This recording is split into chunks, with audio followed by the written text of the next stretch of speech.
ತೇಜ್ ಪ್ರಭು ನ್ಯೂಸ್ಗೆ ಸ್ವಾಗತ. ಸೊಲ್ಲಾಪುರ ಗ್ರಾಮದ ಶ್ರೀ ಕಲ್ಮೇಶ್ವರ ಪ್ರಾಥಮಿಕ ಕೃಷಿ ಪತ್ತಿನ ಸಹಕಾರಿ ಸಂಘದ ನೂತನ ಅಧ್ಯಕ್ಷ ಉಪಾಧ್ಯಕ್ಷರಿಗೆ ಸನ್ಮಾನ ಕಾರ್ಯಕ್ರಮ ಜರುಗಿತು.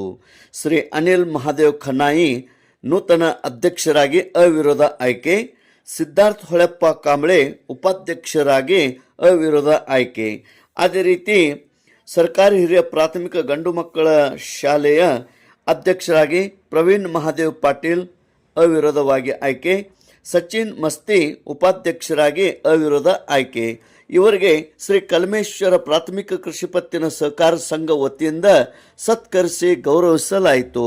ಆಡಳಿತ ಮಂಡಳಿಯ ನಿರ್ದೇಶಕರು, ಎಲ್ಲ ಸದಸ್ಯರು ಹಾಗೂ ಗಣ್ಯಮಾನ್ಯರು, ಹಿತಚಿಂತಕರು ಈ ಕಾರ್ಯಕ್ರಮದಲ್ಲಿ ಪಾಲ್ಗೊಂಡಿದ್ದರು. ಕಲ್ಮೇಶ್ವರ PKPSದ ಸಿಬ್ಬಂದಿ ವರ್ಗದವರು ಕೂಡ ಉಪಸ್ಥಿತರಿದ್ದರು. ತೇಜ್ ಪ್ರಭು ನ್ಯೂಸ್, ಸೊಲ್ಲಾಪುರ್.